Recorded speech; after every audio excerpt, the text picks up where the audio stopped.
O podcast que você ouve agora é uma produção da Central 3.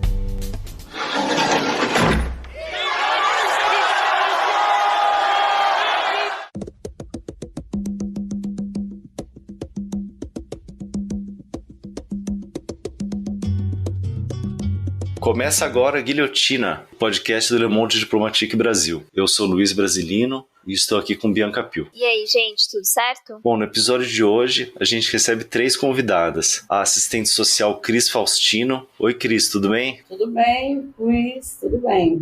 Também está com a gente a jornalista Elisângela Soldatelli Paim. Oi, Elis, tudo bom? Oi, Luiz. Oi, Bianca, tudo bem? Vocês? Tudo bem. E também a cientista política Lisbeth Juca. Oi, Lisbeth, tudo bem? Oi, tudo bem, Luiz? Tudo bem, Bianca? Tudo certo por aqui. Bom, bem-vindas ao nosso episódio 156 do Guilhotina. A Cris, ela é membro da equipe do Instituto Terra Mar e da Rede Brasileira de Justiça Ambiental e também é conselheira da Justiça Global. Atualmente, ela preside o Conselho Estadual de Defesa dos Direitos Humanos no Ceará. E a Elis é doutora em Ciências Sociais pela Universidade de Buenos Aires e é coordenadora latino-americana do programa Clima da Fundação Rosa Luxemburgo. A Lisbeth é militante do MST, contribui no setor de gênero e faz parte do coletivo de coordenação da Escola Popular Rosa Luxemburgo do MST São Paulo e realiza doutorado em Geografia pela Unesp. Ela atua na rede Data Luta, desenvolvendo pesquisas correlatas ao processo de disputa por território e luta nos movimentos camponeses em perspectiva comparada. Bom, a Elis é organizadora e a Cris e a Lisbeth são autoras de artigos do livro Resistências e Resistências: Mulheres, Território e Meio Ambiente em Tempos de Pandemia, lançado em 2020 pela editora Funilaria, em parceria com a Fundação Rosa Luxemburgo. Bom, a gente queria começar perguntando para você, Elis, um pouco sobre o processo de produção da publicação, como é que surgiu a ideia de falar sobre esse tema e também como é que foi a escolha das autoras. Então, o livro ele foi planejado, e publicado em um momento que as atividades presenciais estavam bastante limitadas, devido à situação catastrófica desencadeada pelo número de contágio, pelas mortes, ocasionadas pelo coronavírus e toda a situação de crise sanitária e na saúde que a gente estava vivendo no Brasil, claro, no mundo, mas o contexto, nesse caso, era o contexto brasileiro. E como na Fundação a gente realiza muitas atividades de formação política presenciais, ou vinha realizando até então, a gente teve que redirecionar também a forma de trabalho, Então aí que surgiu a possibilidade, de fazer essa publicação, de elaborar essa publicação, em conjunto com a editora Funilaria, quanto com diversas organizações sociais e políticas brasileiras com as quais a Fundação vem trabalhando, entre elas o Instituto Terra Mar, o MST, o MTST, a Sempre Viva Organização Feminista, a RAMA, que é a Rede Agroecológica de Mulheres Agricultoras, a CONAC, que é a Coordenação Nacional de Articulação das Comunidades Rurais Quilombolas, o CIMI, que é o Conselho Indigenista Missionário, e também referentes de universidades brasileiras, como o caso da Universidade Federal Rural do Rio de Janeiro. E bem rapidamente, eu queria dizer que a publicação ela traz, então, uma reflexão coletiva. Todos os artigos são escritos por mulheres, que traz os retrocessos de direitos no Brasil durante o governo Bolsonaro, aborda também o aumento dos conflitos nos territórios e especialmente na vida das mulheres durante a pandemia. E um marco, que ao mesmo tempo os artigos eles explicitam as injustiças socioeconômicas, ambientais e de gêneros diretamente relacionadas com a crise sanitária, mas também contextualizam essas injustiças com as desigualdades estruturais da nossa sociedade, que são a base do padrão de acumulação capitalista. Então foi um pouco nesse contexto de pandemia e também da mudança de vida que a gente teve com todo o colapso que foi e segue sendo a pandemia, no Brasil, que a gente pensou e organizou essa publicação de maneira conjunta. E agora, para a gente entrar um pouco na temática da publicação, eu queria pedir para vocês trazerem alguns elementos sobre essa inter-relação entre a crise sanitária, no caso da pandemia de Covid-19, mas também da crise socioambiental que a gente vive e climática, né, sobretudo. Como é que vocês relacionaram essas questões na publicação? O que os ambientalistas, movimentos ambientalistas que têm uma visão socioambiental, vêm discutindo, trazendo cientistas também, trazendo para reflexão no mundo, é a pandemia e a iminência de outras pandemias, né? Que estão vinculadas ao processo de destruição do meio ambiente, né? Ao processo de destruição das florestas, ao processo de destruição das águas. Então, a perspectiva, inclusive, é que nós tenhamos outras pandemias, é que o mundo vive agora em constante estado, né, de pandemias por conta da forma como a sociedade, principalmente os mais ricos, né, os que têm mais poder de intervenção sobre os ecossistemas, vem usando e ocupando de forma extremamente degradadora esses ambientes, né? O desmatamento, o uso de agrotóxico, mineração, são atividades de grandes impactos ambientais. Uma das tragédias que a gente observa é que esse contexto de crises sanitárias, né, de crises socioambientais, ele é gerado principalmente por quem tem grande poder de intervenção, tem recurso, tem a anuência do Estado, né, tem o poder das instituições financeiras, de financiamento, e produz tanto a destruição ambiental quanto a destruição social, né? A destruição das sociedades, principalmente as sociedades que habitam ancestralmente os territórios, né? Os diferentes ecossistemas, biomas no mundo, né? Mas quem é atingido, prejudicado mais fortemente são exatamente as populações que têm esse baixo poder, tem baixo poder econômico, tem baixo poder político, tem baixo poder de intervenção nos sistemas de justiça, na democracia internacional. Então a gente tem aí um contexto que é bastante de muitas injustiças e de muitas desigualdades, que ao mesmo tempo são promotoras da desigualdade a nível nacional e internacional e das injustiças e também da destruição ambiental. Não sei se me faço entender. O que eu quero dizer é que essas coisas elas estão muito ligadas. Na hora que vem uma pandemia e que precisa ter os cuidados sanitários, né, você vai ter também condições extremamente desiguais entre esses entes. A maior parte das pessoas que morrem ou que tem risco de morrer são pessoas empobrecidas. Aqui no Brasil, a primeira pessoa que morreu foi uma empregada doméstica. Aqui no estado do Ceará, onde eu moro,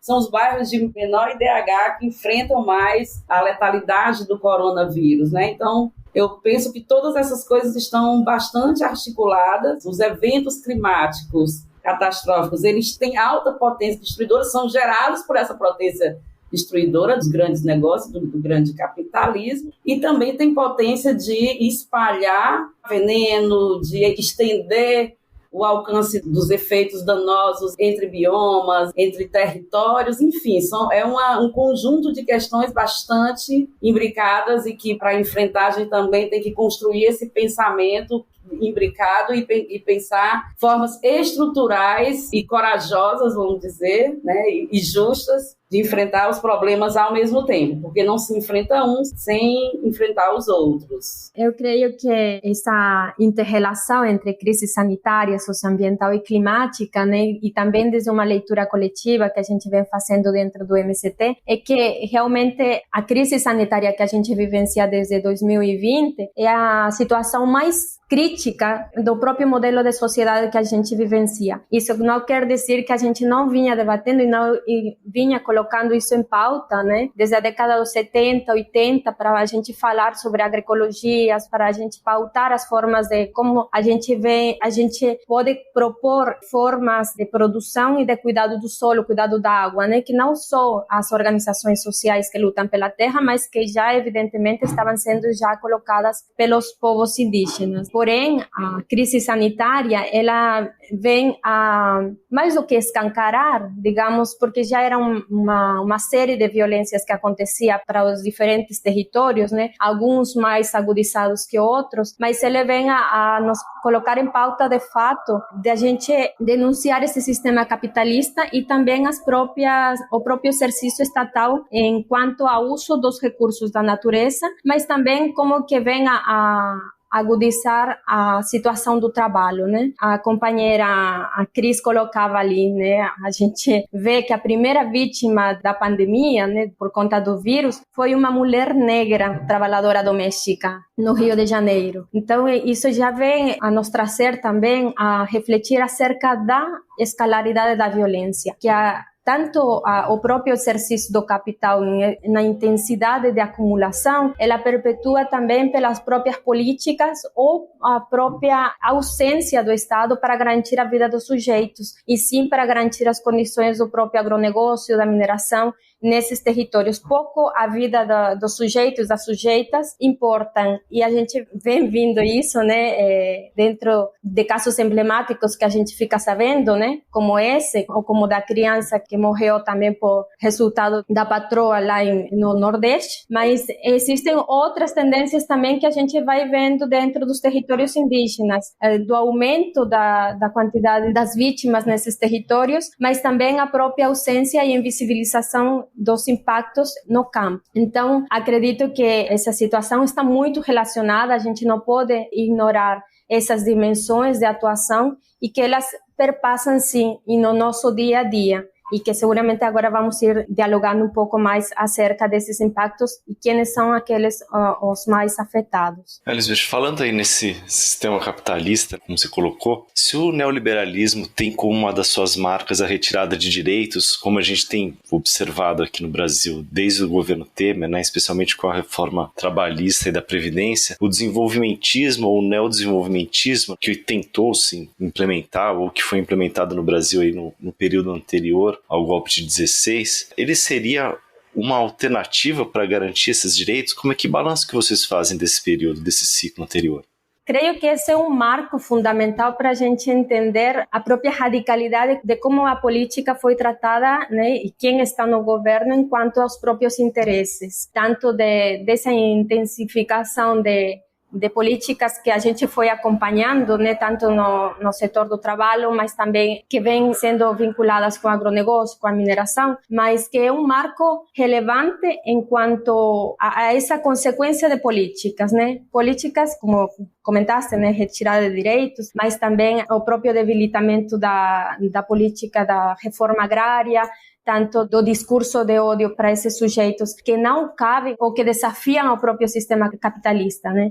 Então, em 2013, para nós, de fato, é uma marca, mas que a gente não pode ignorar do que já vinha sucedendo antes, né, acontecendo antes, que esses direitos já vinham sendo fragilizados, mas que o 2013 vem a perpetuar com outras marcas, né, com certeza mais fundamentalistas, principalmente religiosas, como a gente vem evidenciando, mas que nos coloca várias pautas em como a gente pode, ou melhor, mais do que pautas, estratégias na qual a gente também vem se formulando internamente como organizações.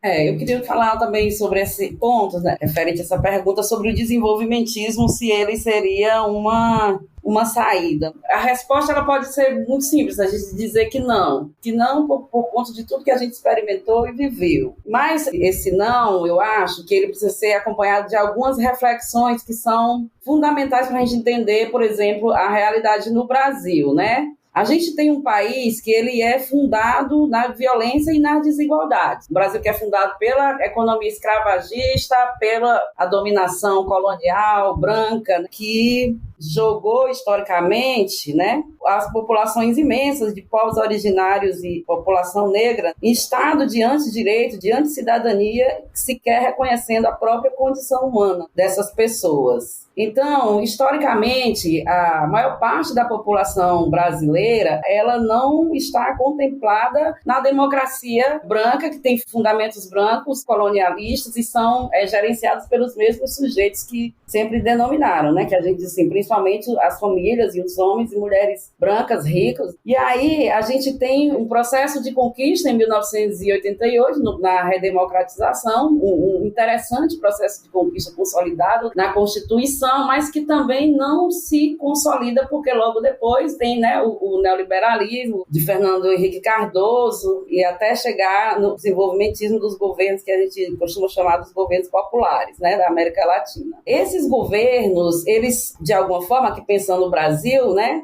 e até pela característica de serem governos populares e vindos, né, originários das organizações populares e tudo, apresentaram um certo reconhecimento de direitos do ponto de vista legal. É tanto que a gente vai ter uma série de políticas afirmativas, políticas voltadas para reconhecimento e inserção dos direitos de minoria, mulheres, LGBT. Então a gente vai ter, vamos dizer assim, um momento em que isso a gente pode dizer que estaria um pouco mais na agenda governamental. Isso é uma coisa que os movimentos vêm discutindo. Contudo, essa perspectiva, essa forma de considerar os direitos, ela se quedou prejudicada em muitos outros aspectos. Por exemplo, a política dos governos Lula e Dilma são políticas desenvolvimentistas voltadas para a exportação, para a produção de commodities. Então, também escancarou e muito profundamente essa prática de extrair, de tirar do país as riquezas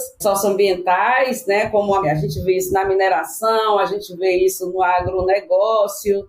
Então, ela foi políticas voltadas para isso, que nesse mesmo jogo de tentar construir direito, retirou direitos e gerou pobreza, vem gerando pobreza até hoje, nas populações que habitam os territórios dos conflitos ambientais, que são marcados por esse modelo desenvolvimentista voltado para a produção de commodity e exportação. Então, você vai ter aí uma violência muito grande contra os povos indígenas, contra as comunidades quilombolas, contra os povos e comunidades tradicionais de um modo geral, em nome de um modelo de desenvolvimento, de progresso, desenvolvimento, inclusive em nome de garantias de direitos para as próprias minorias, a partir da arrecadação, né? Então tem aí isso que é vamos dizer assim, um problema que não se resolve, que não se concilia. Então, o modelo desenvolvimental, como a gente viveu, o desenvolvimentista como a gente viveu nesse período, ele não dá conta dos direitos na sua plenitude, na radicalidade que se precisa,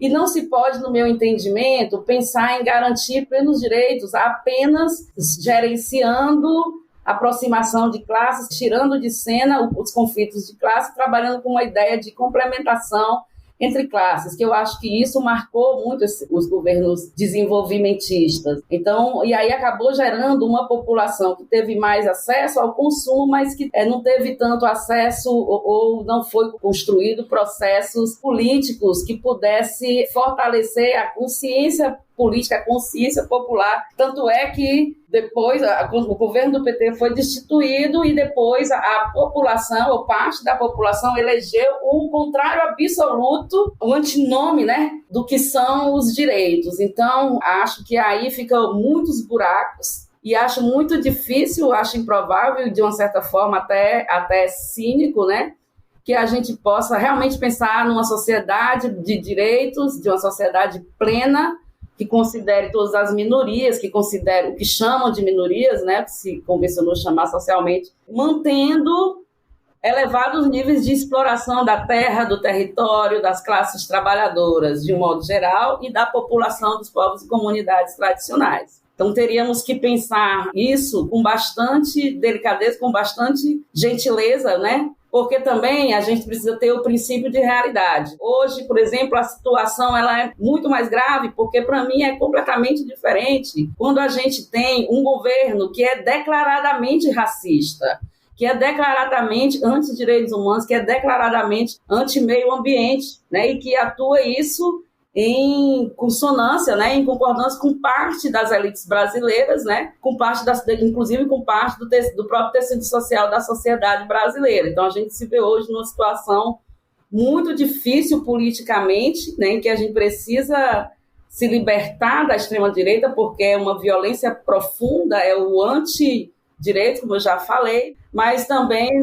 eu não consigo visualizar, eu pelo menos não sei se as outras conseguem visualizar, alternativas que possam ser radicalmente diferentes, né? Que possam ser radicalmente dentro do que a gente pressupõe que seja uma sociedade do bem viver, que tenha respeito e consideração por mulheres, por população negra, por povos indígenas, quilombolas, população LGBT, criança, adolescente. Do ponto de vista socioambiental, as perdas dos direitos ambientais, os retrocessos dos direitos dos povos, ele acontece no território, não só, ele acontece também em conjunção com o que ela estava dizendo, né, com o aumento do fundamentalismo nos territórios e com a perda de direito dos sujeitos que habitam o território, independente de ser comunidades tradicionais, indígenas e tal, que são, por exemplo, os direitos das mulheres a uma vida sem violência, o direito de criança e adolescente, o direito da população idosa. Então, tem uma confluência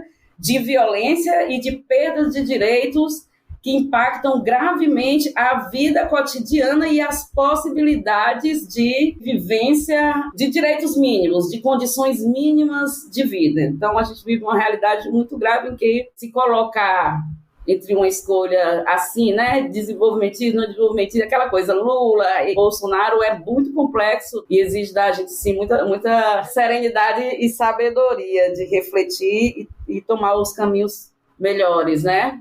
Enfim, tá muito complicado pra gente. Verdade. Cris, você deu o gancho pra nossa próxima pergunta, porque a ascensão da extrema-direita, ela é justamente isso que você falou, né? Não é marcada pelo descaso em relação à agenda ambiental e direitos humanos, mas sim por um programa claramente antiambiental, enfim, anti-mulher, anti-direitos no geral. Mas eu queria que vocês destacassem, na opinião de vocês, quais as principais medidas tomadas nesse sentido pelo governo Bolsonaro até o momento, que vocês consideram mais graves, assim, que a gente vai ter um trabalho de tentar reverter futuramente, né? Olha, a própria existência desse governo é uma atitude extremamente danosa, né, para a questão ambiental. Primeiro que eles tentaram acabar com o Ministério do Meio Ambiente, porque querendo ou não, ainda seria até então um espaço de discussão e de participação da política pública, né, e um espaço importante de incidência da sociedade civil para enfrentar o dia a dia dos conflitos ambientais, para enfrentar o problema dos licenciamentos ambientais, das fiscalizações e tudo.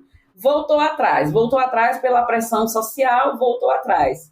Mas isso não significa que se manteve a política ambiental, né, que se manteve o Ministério do Meio Ambiente. E esse ministério ele vem sendo minado por dentro. Primeiro que o governo vetou a participação da sociedade civil, reduzindo os conselhos importantes, como o Conselho Nacional do Meio Ambiente, né, que tinha mais de 90 cadeiras, passou para 20 e poucas cadeiras, com pouquíssima participação da sociedade civil e sob controle do próprio governo, com maioria do governo nas cadeiras do Conselho. E assim também com o Conselho Nacional de Recursos Hídricos. O veto, ainda que ele não seja formal, ele acontece de forma informal com as medidas tomadas, né? Ele sim, representa uma interdição à participação da sociedade civil que tem sido extremamente importante na luta ambiental e na incidência ambiental, né, para a democracia ambiental do país. Além disso, uma série de medidas veio sendo tomada por dentro, através de instruções normativas, né, que flexibilizam os agrotóxicos. A gente teve,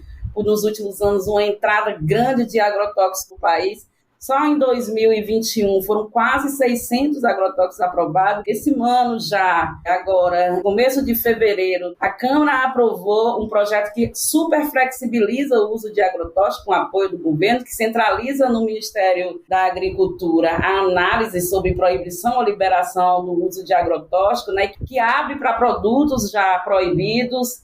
E aí a gente tem uma realidade de extremo risco, porque um dos problemas mais graves, né, além dessa questão da terra, além da usurpação da terra, da destruição dos modos de vida e da produção das comunidades locais, a gente tem que os agrotóxicos estão entre os maiores problemas que afetam o modo de vida das populações locais, que envenenam os ecossistemas e a biodiversidade, que prejudica enormemente a sociobiodiversidade nos territórios, né? Porque agrotóxico é veneno. Quando adentra os ecossistemas, destrói os ecossistemas, e ao destruir os ecossistemas, destrói a vida dos povos, né? Então, medidas que facilitam o licenciamento ambiental por internet, medidas que descentralizam decisões sobre gestão ambiental para os municípios, o que em tese parece uma coisa boa, mas na nossa realidade não é, porque os poderes locais eles são muito alinhados com os poderes econômicos, né? E as populações têm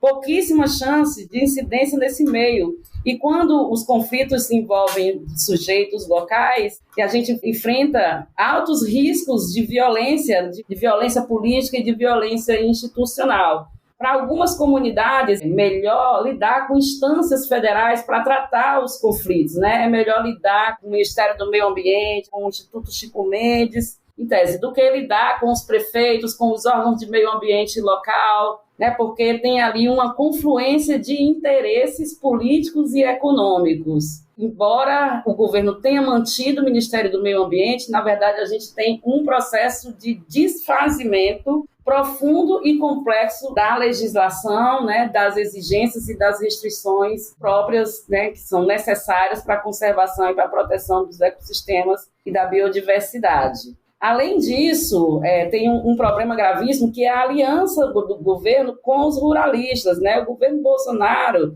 os ruralistas são das suas principais bases. Essas bancadas, né, de direitas, né, esse povo de extrema direita, eles aproximam muito os ruralistas com fundamentalistas, com bancadas da bala, com o povo que quer armar a população. Então tem ali uma confluência de sujeitos extremamente violentos que têm a violência como método contra os povos. E aí o governo Bolsonaro é muito explícito no interesse dele de armar os ruralistas, né, de armar e de licenciar os ruralistas para cometer toda sorte de crime e violência contra as populações que reivindicam o direito à terra, que reivindicam o direito à biodiversidade, enfim, que reivindicam o direito de ser e existir nos seus modos de vida. Então, bastante em sintonia, né, com o que a Cris estava mencionando até agora, nessa questão mais vinculada com os retrocessos socioambientais. Eu acho que, assim, a gente sabe que esse governo cada dia nos surpreende, ou já nem nos surpreende mais com fatos emblemáticos, mas eu gostaria de trazer um elemento aqui, a Cris mencionou bastante, a questão dos agrotóxicos, os vínculos, né, com o setor agro, com os ruralistas, e eu queria trazer um componente mais vinculado também com a questão energética e climática.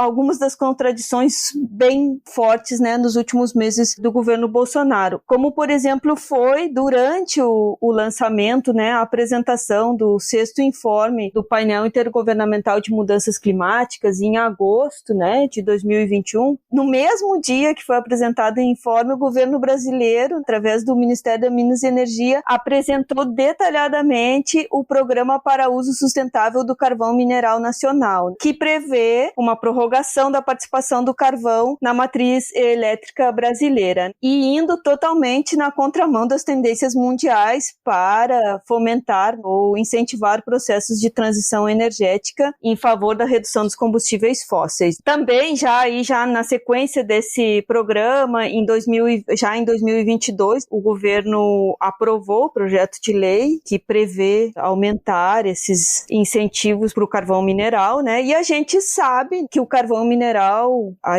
forma de exploração, né, é altamente contaminante, é altamente invasiva e trágica para a saúde dos próprios trabalhadores. Essas reservas estão localizadas no sul do país, onde o atual presidente também tem aí uma certa influência nesses setores, né, ou nesse setor especificamente, ou seja, quem são os beneficiários também desse tipo de política. E também eu acho que aqui toda uma discussão mais vinculada com a questão da redução, da flexibilização do licenciamento ambiental também tem a ver com a questão da indústria fóssil, né? E como esses processos possibilitam viabilizar o aumento dessa exploração dos combustíveis fósseis no Brasil e também, né, de projetos de energia nuclear, que também foi previsto pelo governo recentemente. E por último, eu gostaria de trazer aqui um elemento que eu sei que a Cris e a Liz também trabalham, que foi em outubro de 2021, o governo brasileiro questionou o conceito de racismo ambiental durante uma reunião do Conselho de Direitos Humanos da ONU. Justamente em um momento, né, de grande pressão da sociedade, de organizações sociais e da própria ONU para que se reconheça a dimensão racial da crise climática que a gente vem vivenciando cada vez mais forte, né, com os fenômenos extremos que a gente gente vem sofrendo, né, e que a gente sabe quem são os maiores afetados. Em geral, são as mulheres, são as populações mais vulnerabilizadas. Então, são elementos que nos trazem ainda mais essa contramão que o Brasil está hoje em dia, não só nas questões sociais e ambientais, um retrocesso em todos os âmbitos da vida. Aproveitando o gancho que eles deu sobre o racismo ambiental, eu queria perguntar para vocês quais as consequências da aplicação desse programa aí antidireitos, né, antiambiental, para a população em geral, mas especialmente para a população trabalhadora, para as mulheres, para o povo do campo, para os negros e negras. E aí, nesse sentido, qual a importância de fazer uma análise interseccional desse processo? É muito complicado, né, a gente falar sobre qual que diretamente afeta, né? A gente sente isso no dia a dia. Mas uma coisa que eu gosto sempre de fazer, ou a leitura interseccional que a gente faz, também faz uma análise, por que não, também com outras realidades, outras sociedades vizinhas, né? Inclusive no livro, né, no capítulo que a gente escreveu conjuntamente com a outra companheira também militante do MST, é trazer essa dinâmica do papel do Estado enquanto ao discurso e à vida cotidiana desses sujeitos, né? E quem são esses sujeitos que são afetados por essa agenda política, né? Porque a diferença, né, de outros países, a gente vê de outras realidades vizinhas, seja Argentina, México, Peru, Panamá, que a gente começa a comentar também no texto, a gente consegue visualizar de como o governo Bolsonaro tem atuado em contra e de maneira sistemática contra esses sujeitos. Primeiro, pelo contexto de negação. Segundo, pela ausência de restrições, né, para esse isolamento e, portanto, também de vetos constantes a projetos que possam contribuir para amenizar os impactos da pandemia. Então, teve negação, em primeiro momento, monto para auxílio emergencial, né? Teve também a paralisação do processo do projeto-lei Assis de Carvalho e todas essas medidas, né, inclusive a última medida que foi acerca da destino de investimento para o agronegócio, que foram trilhões e bilhões de reais, né, segundo aí nos estudos que a gente levantou, são mais de 236 bilhões destinados para o agronegócio, enquanto não foram destinados para essa lei que foi proposta de maneira conjunta e coletiva com outras organizações sociais do campo, né? E quando a gente também faz essa leitura, também perpassa de quem são os afetados, quem são os negados ou os invisibilizados, né? Porque todas essas políticas, de alguma forma, estavam direcionadas para as mulheres, falando principalmente da lei Assis de Carvalho, ela estava direcionada tanto para entender e fortalecer a produção de alimentos nos diversos territórios do Brasil, porém também ele tinha uma pauta reivindicando garantias necessárias para que as mulheres acessem a um determinado crédito e também incluindo a especificidade das mulheres mais solo, né, que moram no campo, mas têm a necessidade de produção de alimentos. E isso não foi atendido, não está sendo atendido, mesmo ele sendo colocado no primeiro semestre ainda do 2020, quando começou esta situação enquanto a pandemia, né? E como ele perpassa, né? Como ele perpassa e como ele violenta esses corpos de uma perspectiva interseccional. Entendendo que a gente faz essa leitura interseccional enquanto metodologia de entender nossas próprias demandas. A gente não faz essa leitura simplesmente para falar em quais são as sofrências desses sujeitos, simplesmente, senão para a gente reivindicar e saber e fazer também um processo de conscientização. Somos as mulheres, né, historicamente, nessa linha hierárquica socialmente colocada, né, entre essa relação de homens e mulheres, essa sociedade patriarcal, mas também essa relação racial que ambas fortalecem esse capitalismo e, portanto, essa manutenção dessas estruturalmente alencadas, né, ao poder do Estado e bastante representativo por esse governo. Então, são as mulheres negras, que são pobres, que também vai influenciar onde elas moram, né? Outros fatores também, quando a gente faz a questão interseccional, né, essa leitura metodológica, para entender que nem todo mundo vivencia da mesma forma, né? A gente vivencia e tem um olhar do mundo, porém tem questões que perpassam por essa necessidade do dia a dia que podem unir determinados coletivos, determinados grupos para a gente reivindicar esses direitos. Um caso, por exemplo, que eu queria comentar é a nossa realidade dentro dos próprios assentamentos e acampamentos do MST. A gente a partir dessa leitura que a gente vem fazendo historicamente, como que afeta a violência dentro dos nossos próprios territórios, porque a gente não está isolado desse racismo estrutural, dessas relações patriarcais, né? Então, elas perpassam-se por nossos corpos, elas estão presentes, por isso que eu colocava desde o início, nessa escalaridade da violência. Tem essa ida e volta desse discurso do governo, mas também que ele está presente no dia a dia desses sujeitos e sujeitas que historicamente têm sido invisibilizados e também os locais onde a gente vivencia, né? Então, não é para colocar uma somatória dos sofrimentos ou das violências que a gente sofre, senão para destacar quem que é essa classe trabalhadora, que essa classe trabalhadora é diversa, que somos mulheres de diferentes cores, né? Que somos sujeitos homens e mulheres, que somos LGBTs, que somos crianças, idosos também, porque a gente também está realizando essa leitura enquanto a nossa própria existência no mundo e nesses territórios que a gente está formando, né? Mas que sempre está em conflitos, inclusive nessas questões geracionais. Durante a pandemia a gente viu que o número de violência aumentou, mas não só essa violência que é considerada violência doméstica em casa, mas também a violência do Estado, né? O Estado como promotor de violência contra os corpos das mulheres, né? A gente teve aumento de despejo, suspensão de políticas públicas que garantiam a soberania alimentar. Então, eu queria que você comentasse um pouco desse momento de aumento de violência, tanto no âmbito doméstico, mas também nas violências de Estado. Sim, Bianca. Então, essa escalaridade da violência, né, que ocorre no exercício do Estado, ela também se materializa no espaço doméstico, né? E por que isso? Sobretudo, e olhando um pouco o tempo da pandemia, né, desde quando que a gente começou essa crise sanitária, os conflitos, na verdade, e a violência no campo, né, que é a realidade que a gente vivencia, a violência e os conflitos não cessaram, né? Ao contrário, eles aumentaram porque os próprios movimentos têm sofrido diferentes tipos de violência, né? Como você comentou, despejos, ameaças de despejos, intimidações, ameaças, assassinatos, inclusive, né? Durante este tempo, e que eles estão apoiadas em ações judiciais em diferentes partes do Brasil, né? Em São Paulo, por exemplo, teve ameaça de despejo num assentamento no município de Galha, mas também se a gente vai ver outros estados também, né, no mesmo ano 2020, teve ameaça de despejo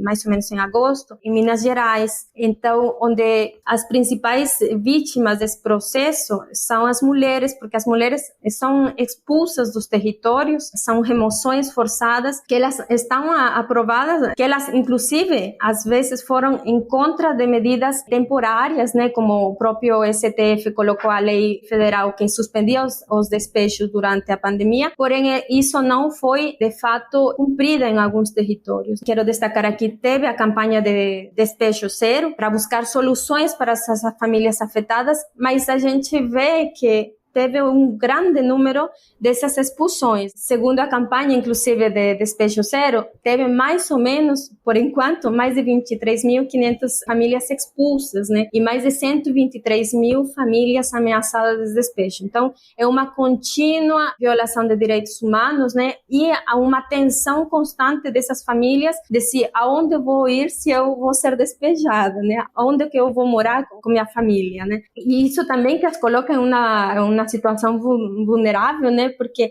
a gente estava falando entre 2020 que ainda não tinha vacina, então era de mais risco ainda, né? Isso não quer dizer que agora não seja, sigue sendo uma situação bastante delicada, que obviamente quando a gente fala da violência doméstica, então essas tensões que vivenciamos, né? Essa incerteza constante que a gente vivencia, que não vai ter casa, né? A gente não tem garantia nem de moradia, não tem garantia de saúde, não tem garantia de educação. Nesse contexto, então, se vive uma constante incerteza, que isso também, obviamente, leva a rever as nossas próprias emoções, nossos próprios sentimentos, nossas individualidades também são afetadas, né? E isso não estou dizendo no sentido de que automaticamente a gente está propenso a ser violento ou a ser vítima de violência dentro do espaço, porque isso também é um processo histórico que foi sendo construído e eles também estão em nossas próprias subjetividades, né? Desde o momento que a gente nasce e tudo, mas elas se intensifica com esse governo, né, com esse contexto que a gente vivencia. Então, quando a gente fala, inclusive dentro do próprio MST, quando pauta a violência doméstica, ela também revê nossas próprias relações sociais, porque a gente entende que essa transformação social, ela se dá sim no momento que a gente pauta as políticas públicas, no momento que a gente luta e ocupa um território, né, uma terra, quando a gente denuncia o agronegócio, quando denunciamos a fome, quando denunciamos os impactos ambientais, que olhar as nossas próprias relações sociais também, se a gente não olhar, né, a gente entende que essas relações sociais potenciam essas outras, né? Então, como que a gente olha essa escala na qual a gente vivencia e como que a gente pode se fortalecer desde aí e até para a gente denunciar como ocorre. Por exemplo, quando a gente falava da política Maria da Penha, que ela foi constituída em 2006 e que é uma política a nível regional muito referenciada, mas ela não atende muitas vezes às nossas próprias realidades, né? Inclusive são invisibilizadas as próprias estatísticas sobre violência doméstica no âmbito do rural no Brasil, né? No campo, não são visibilizadas, então ela é insuficiente, né? É insuficiente para essa realidade porque nem todos os municípios, inclusive onde temos assentamentos ou acampamentos, existe uma delegacia da mulher. E nesse sentido, é essa relação interescalar e multiescalar, como a gente coloca também, que sempre faz essa relação, né? E que todas essas ações, né, estatais, elas ressoam, sim, no nosso cotidiano. E isso nos leva, né, a colocar umas estratégias necessárias para a gente se manifestar e defender nossos direitos, defender também os próprios assentamentos, né, e a própria reforma agrária. Porque se a gente não defende o nosso território, a gente não tem onde morar, a gente não tem como gerar renda, a gente não tem como alimentar, porque também tem essa relação de produção de alimentos e essa relação com o campo e a cidade.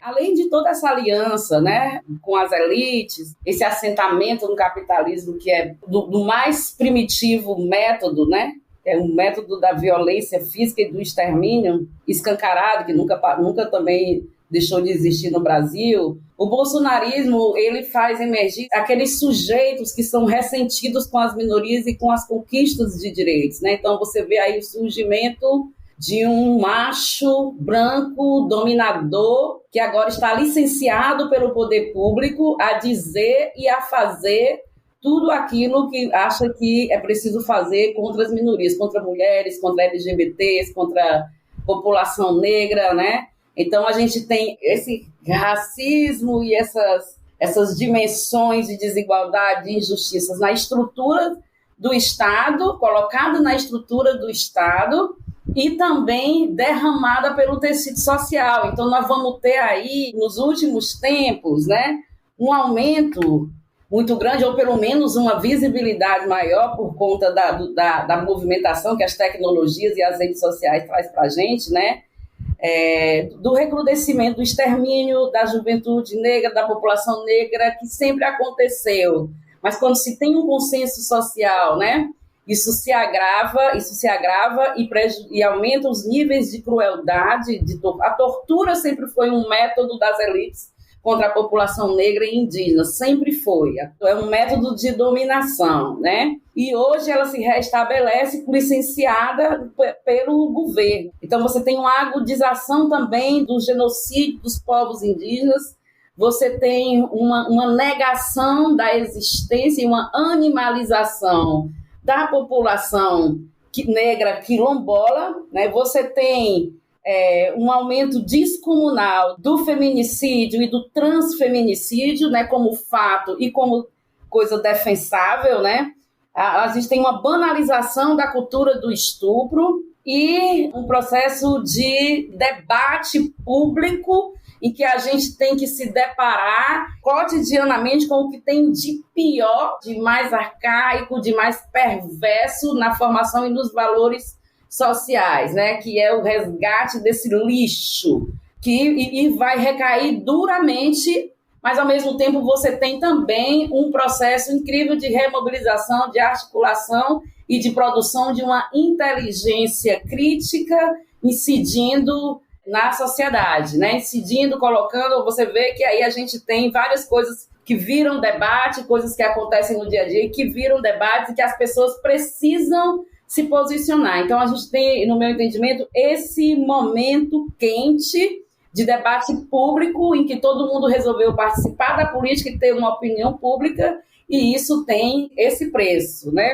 Esse preço que ao mesmo tempo me parece ser importante, porque vai se revelando, né, assim, na cara dura, vamos dizer assim, o que nós sempre denunciamos como problema para a sociedade brasileira. Nós sempre denunciamos o racismo, nós sempre denunciamos a misoginia, né? Cada dia mais aprofundamos a denúncia da LGBTfobia, né, do assassinato, do transfeminicídio, do problema com a população transexual. Então, a gente tem um contexto que é misto de questões, que é misto de posições, e que ele é importante para a relação com o tecido social como um todo. Então, é que a gente diz, nós estamos num momento forte de disputa do senso comum, de disputa de narrativa e de disputa de valores, obviamente atravessado por tremendas desigualdades, mas também constituídos por também muitas forças sociais que foram construídas, inclusive, a partir de 2013, que foram construídas e que vêm se atualizando, se revendo na conjuntura hoje da comunicação como central para a vida, né? A comunicação é um modo de viver atualmente, ainda mais com essa coisa das tecnologias, né? Então, estou dizendo isso também para dizer que a gente também se movimenta, que o mundo também se movimenta e que a gente vai trazendo os contrapontos e também criando bases críticas e transformadoras na sociedade. Agora, sim, tem coisas na vida real e cotidiana, né, que são elas. Por exemplo, a gente tem hoje um aumento da fome. O Brasil volta ao mapa da fome, tem 19 milhões de pessoas com fome. Certamente, essas pessoas que passam fome são as pessoas que ficaram, que são os grupos sociais historicamente destituídos da democracia brasileira e cujos destinos são sempre precarizados. E é lá que estão, por exemplo, as mulheres negras. As mulheres negras estão no centro das famílias mais empobrecidas nas periferias urbanas do país e também em territórios rurais. As mulheres são as que são mais responsabilizadas pelo trabalho de cuidado, pelo trabalho de suprimento alimentar, pelo trabalho de suprimento de água, né? Então, elas, com essa responsabilidade que foi colocada historicamente nas relações de gênero para as mulheres, isso é fator de agravo de sofrimento e de preocupação e de agravo na saúde mental das mulheres. Acho que a Lisbeth tem acompanhado, a Lisbeth falou um pouco, né? O quanto a questão da saúde mental das mulheres está colocada na roda, né, com um problema coletivo, especialmente das mulheres que enfrentam no cotidiano essas ausências e essas violências materializadas no dia a dia. Bom, aí você tem um certo licenciamento para cometimento de toda sorte de violência. E as mulheres e as populações que foram destituídas de poder e que hoje lutam por visibilidade, por direito, elas são as principais vulnerabilizadas e são as que podem mais ser vítimas das violências, mas também estão, sob muitos aspectos, organizadas e construindo novos discursos. Se você pensar, por exemplo, a questão dos despejos, né, que também é parte desse processo material de destruição e de imposição de sofrimento na vida cotidiana, você teve a medida do STF, né? O STF tomou uma decisão de proibir os despejos durante a pandemia, né?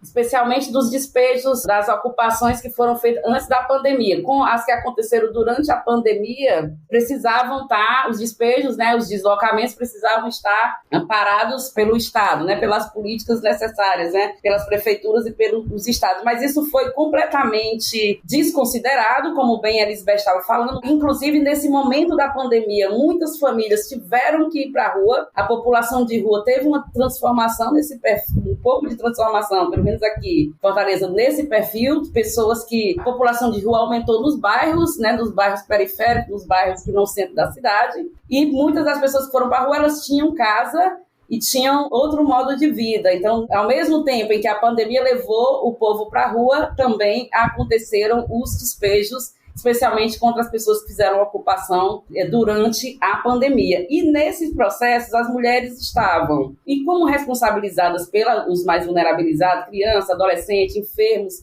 idosos e tal, então as mulheres passaram e passam por profundos processos de sofrimento. E, além de tudo, estão nas frentes de lutas pela busca do direito cotidianamente. Inclusive, são elas que estão nas filas das políticas socioassistenciais, são elas que enfrentam as iniquidades das políticas voltadas para o atendimento da população usuária de álcool e outras drogas consideradas ilegais. São elas que estão nas filas dos presídios, né, para visitar os filhos que foram confinados no confinamento da pandemia dentro das unidades prisionais. São elas que correm atrás do sistema de justiça para garantir o direito, são elas que estão na fila dos IML atrás dos corpos dos seus filhos. Os cemitérios estão lotados dos corpos de jovens negros e de indígenas. Então, o sofrimento das mulheres, ele é um sofrimento que se agrava porque também ela cumpre um imenso papel de cuidado e de proteção dos mais vulnerabilizados. Trabalho que, inclusive, precisa ser melhor dividido com as outras pessoas da sociedade, né? Inclusive com os homens. A gente está terminando e eu queria terminar perguntando justamente sobre esse movimento de resistência que você falou, sobre essas bases críticas e transformadoras da sociedade, né? A partir de uma frase aqui do texto que não é de vocês, que foi escrito pelo coletivo de mulheres do MTST, que fala que ser solidário não é uma escolha, mas sim uma condição de sobrevivência. E aí eu queria perguntar para vocês, para a gente ir encerrando, qual a importância aí da solidariedade na luta popular, que vocês pudessem falar um pouco também das iniciativas que foram tomadas pelos movimentos sociais, né, para enfrentar esse momento agudo agora aí da pandemia, né?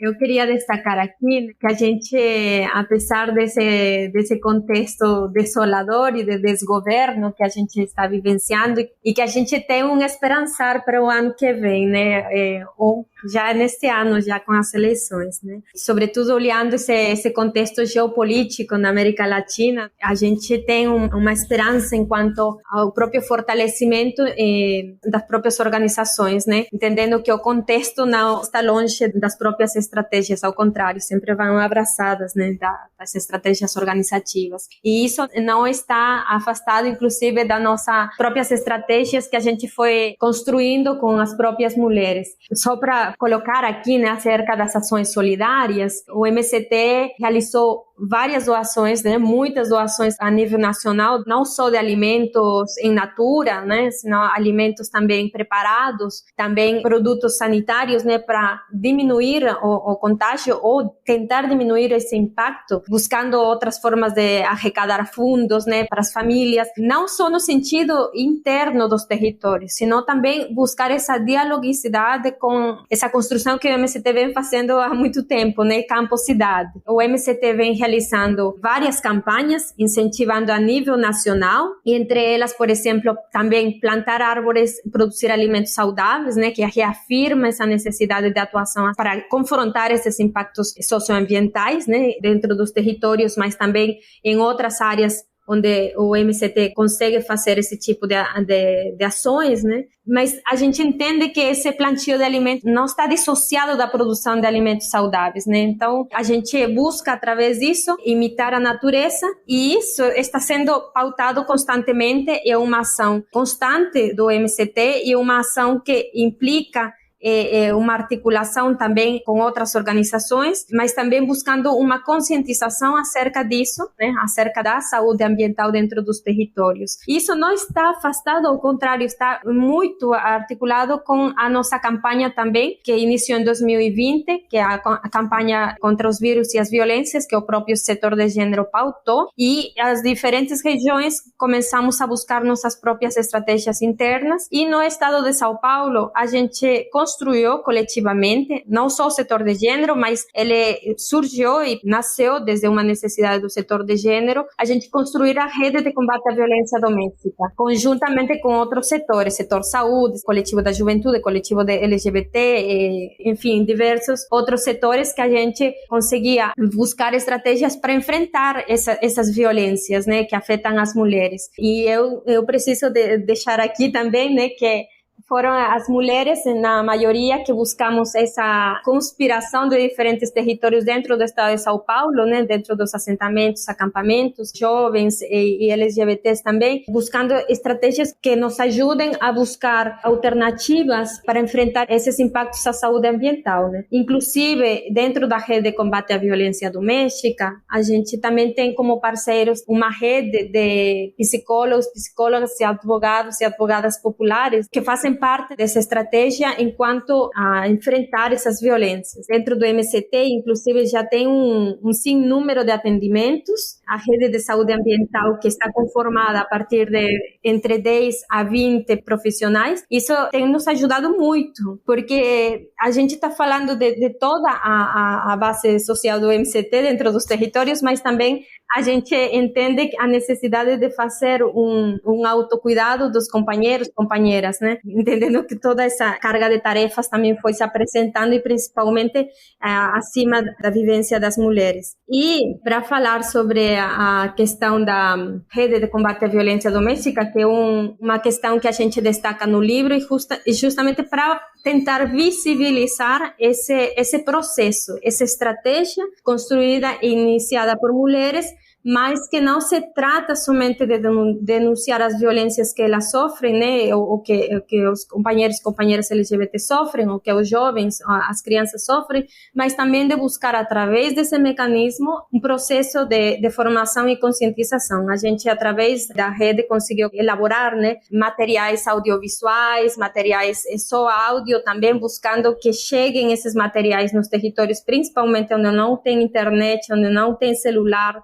Muitas vezes também conseguimos fazer cards, conseguimos fazer questões que nos ajudem a entendermos como que a gente também é impactado por diversas violências e entender que a violência física é a última, muitas vezes, que a gente consegue ver. Mas antes disso, tem outros processos que a gente precisa identificar, e não como de maneira individual, mas também coletiva, que entre coletivos dentro dos territórios, a gente consiga visibilizar o que é violência psicológica, moral, patrimonial, econômica, porque isso também nos fortalece coletivamente, mas também a buscar outras estratégias que vão relacionadas com o setor de produção. Então, nesse sentido, eu queria destacar que estas ações solidárias, elas tanto se dão para fora, né, que foi visibilizado por algumas mídias também, desse papel do MST a nível nacional, mas também estratégias internas, essa solidariedade interna, que ela também se dá a partir desses mecanismos que a gente tem se desafiado historicamente a colocar, mas que estão sendo pautados e sendo constantemente, né, debatidos e buscando sempre a como a gente se territorializar também essas estratégias que podem fortalecer também as nossas vivências nesses territórios que estão constantemente sendo violentados, né, por políticas, pelas empresas, por formas de articulação capitalista que nos rodeia e que ingressa também, que violenta nossas casas e nossos corpos. Tem havido, né, já falei, muitas formas de resistência e de reorganização, de construção de novos métodos, né? A gente participa dos movimentos, lutas por direitos, já vem há muito tempo fazendo autocrítica sobre a nossa capacidade de comunicação e diálogo, né? E cada vez mais as formas com a sociedade, as formas de comunicação e diálogo que vem surgindo através das mídias sociais, através das tecnologias, né, como essa, por exemplo, elas vêm apertando também sobre, né, os movimentos e possibilitando também que a gente encontre novas formas de diálogo, apesar de toda a crítica que a gente tem ao que significa isso em termos de acumulação capitalista, né? Hoje a comunicação é uma das principais formas de enriquecimento, de formação de milionários e bilionários, né? Mas a gente vive nesse mundo mesmo, é nele que a gente, né, constrói. No meu ver, se não fossem as iniciativas da sociedade civil, dos movimentos sociais para fazer campanha, isso que o MST fez, né, de distribuição de alimentos, assim, é a coisa mais extraordinária que pode acontecer como expressão de uma solidariedade política, de uma solidariedade comprometida com o agora, mas também carregada de novos significados, né? De ter a preocupação de doação de alimentos agroecológicos, de tanto quanto possível alimentos que não têm origem nas monoculturas e tudo mais. E as organizações sociais, de um modo geral, fizeram isso. Que a ajuda humanitária em geral não faz parte do arcabouço das nossas organizações. Teve que estar, tivemos que fazer campanha, conseguir recursos, dizer para agências financiadoras, olha, a demanda não é essa, isso a gente não vai mais fazer, né? Reunião, formação, não. O que as comunidades estão precisando agora é de alimento, é de assistência sanitária, é de barreiras sanitárias, e todas as energias institucionais de movimentação social se voltaram para isso e foi uma coisa muito bonita. Em 2020 foi muita emoção, porque todo mundo foi para essa, todo mundo se comungou, todo mundo fez crítica, se encontrou, deu um jeito e tal, mas também fez esse trabalho político, organizativo e de solidariedade. Eu acho que tem sido também importantíssimo o debate sobre autodefesa, sobre autoproteção, sobre autocuidado, que as mulheres têm feito muito entre si, trazendo para a cena a discussão sobre ancestralidade, né, sobre coletivos de apoio para enfrentamento à violência, à perseguição política, construindo formas de garantir segurança coletiva às militantes que podem ou que sofrem ameaças.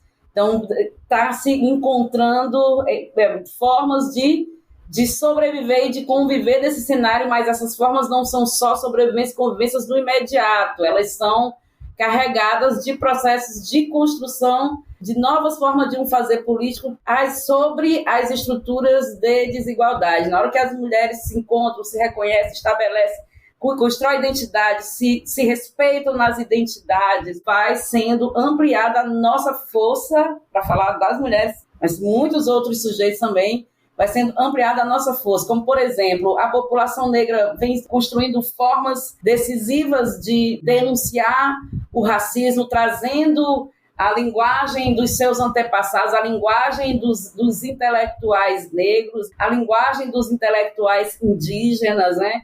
Para botar para a roda novas formas de pensamento, outras formas de pensar a transformação social que seja alinhada ou que seja contextualizada com a realidade das classes trabalhadoras, que não é única, como bem disse a Lisbeth na fala dela, que é cheia de sujeitos diferentes que são atravessados por contextos. E aí uma importância fundamental que eu vejo nessas organizações é a participação das juventudes, né? Nos movimentos. Eu vejo isso no MST, eu vejo isso aqui no movimento dos pescadores e pescadoras, eu vejo isso nas organizações de mulheres, que é uma tensão que a juventude traz para botar para a roda os seus conhecimentos, as suas necessidades. Ela tensiona no trânsito geracional, nas desigualdades geracionais, se recoloca no contexto como sujeito e diz, olha, vocês não atuam por mim, assim, né? Eu também sei atuar, eu também tenho pensamento, eu também trago novas questões, eu também trago novas convivências com essa realidade. Então, as juventudes vão construindo através da comunicação, através da arte, através da formação política e intelectual, novas formas de se colocarem no mundo. Do mesmo jeito, a população LGBT também vem trazendo para as rodas de debate, por exemplo, a gente não tinha no campo, não tinha nos movimentos ambientalistas uma tensão da população LGBT se colocando como sujeito, não tinha porque tinha o silenciamento, tem as opressões, muitas vezes a população LGBT migra do campo para poder viver livremente seus afetos, e seus afetos também fazem parte da existência tradicional no território, e a juventude LGBT tem começado, né,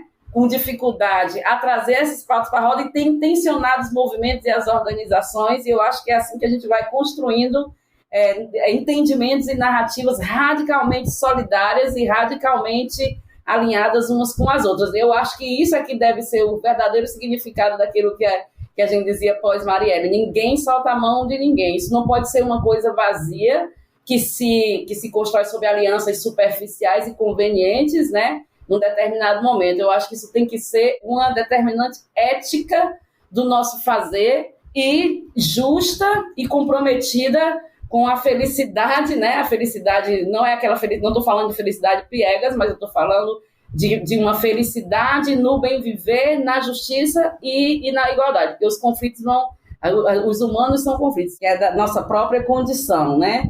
Então, eu acho que tem muita potência mesmo, acho mesmo, e eu acho que todo militante de direitos humanos, trabalhadora de direitos humanos, sofreu muito e vem sofrendo desde 2016, aquela crise toda, nosso coração ficou apertado. Teve momentos que a gente achava que não valia mais a pena, teve horas que a gente, né, surtava muito. De direitos humanos que eu estou falando militantes sociais, de um modo geral, né, passaram por problemas de adoecimento mental, perdemos muitos militantes na pandemia, mas continuamos ainda muito forte. Quando a gente olha para os povos indígenas atuando, né, os povos indígenas vivem um intenso processo de genocídio desde 1500, atuando, fazendo incidência internacional, lutando pelos seus territórios em condições extremamente desiguais e cruéis.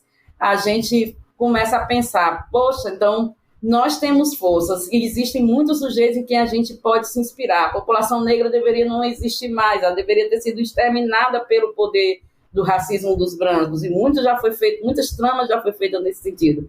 Mas resiste, né? Resistem, assim como as comunidades tradicionais de um modo geral. Acho que esse povo traz aí uma série de potência, de novidade, de conhecimentos e pensamentos que a gente não sabe, que precisamos estar abertas para ouvir, para compreender. Eu acho que é isso, minha gente. Vamos nessa, continuamos firmes, né? Construindo as esperanças com o pé no chão, mas sabendo que nós não vamos nunca nos conformar com essa realidade. Pelo menos encher o saco, a gente vai até o fim, né? Que nem diz a Elza Soares, né? Me deixe cantar até o fim. E eu acho que é isso que nós devemos, e acho que é isso que muitas de nós, a maioria de nós vai fazer, vai continuar fazendo. Obrigada. Bom, a Cris e a Lisbeth são 2 das 10 autoras do livro, e eu acho que assim, seria interessante a gente convidar, né, todo mundo que está nos escutando para conhecer as outras experiências e as outras campanhas de solidariedade protagonizadas por mulheres que a gente relata no livro, casos de mulheres indígenas também, de coletivos, de movimentos sociais e organizações políticas, conforme a gente já mencionou, e a Cris e a Liz aí trouxeram elementos bastante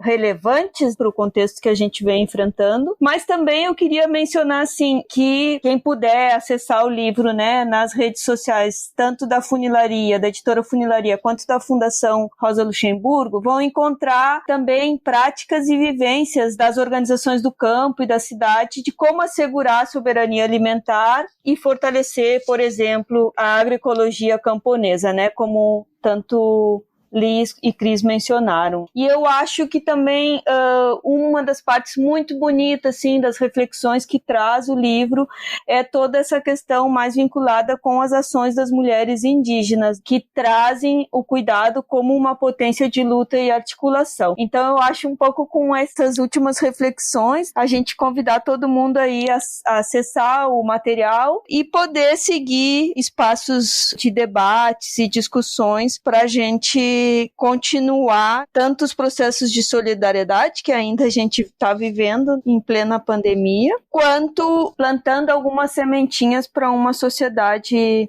mais igualitária e mais justa, né? Eu acho que seria isso. Sim, perfeito, Elis. Vamos colocar o link no post aí para o pessoal acessar o livro, né?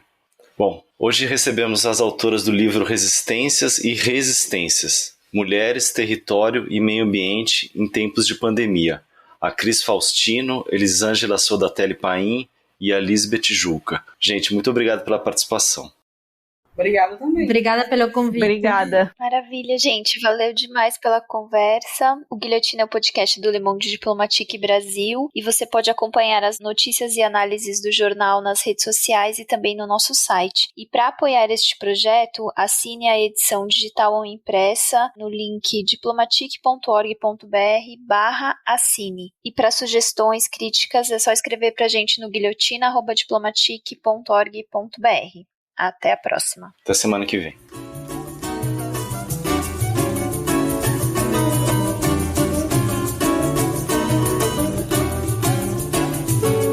Madame diz que a raça não melhora, que a vida piora por causa do samba.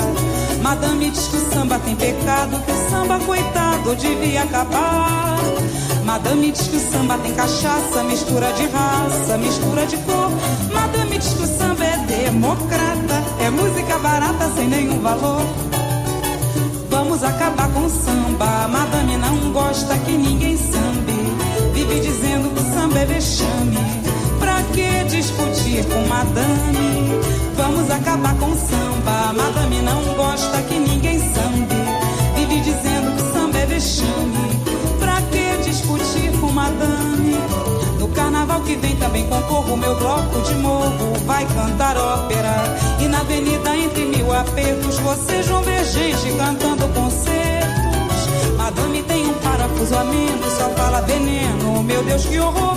Que o samba brasileiro democrata, brasileiro na batata é que tem valor.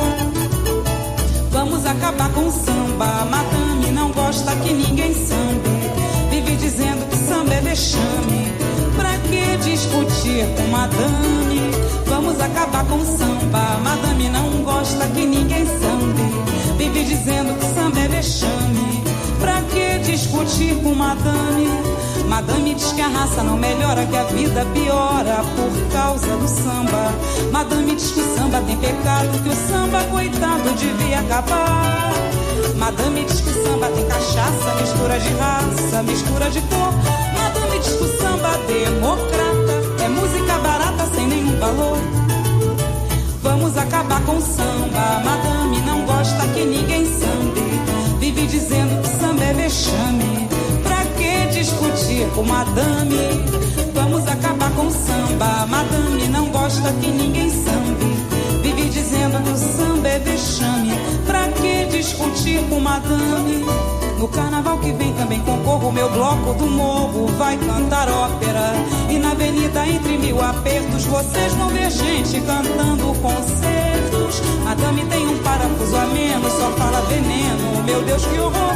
Que o samba brasileiro democrata, brasileiro na batata é que tem valor. Vamos acabar com o samba, madame não gosta que ninguém sambe.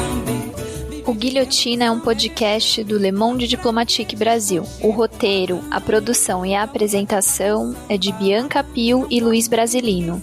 Edição de Domênica Mendes. Apoio técnico Central 3.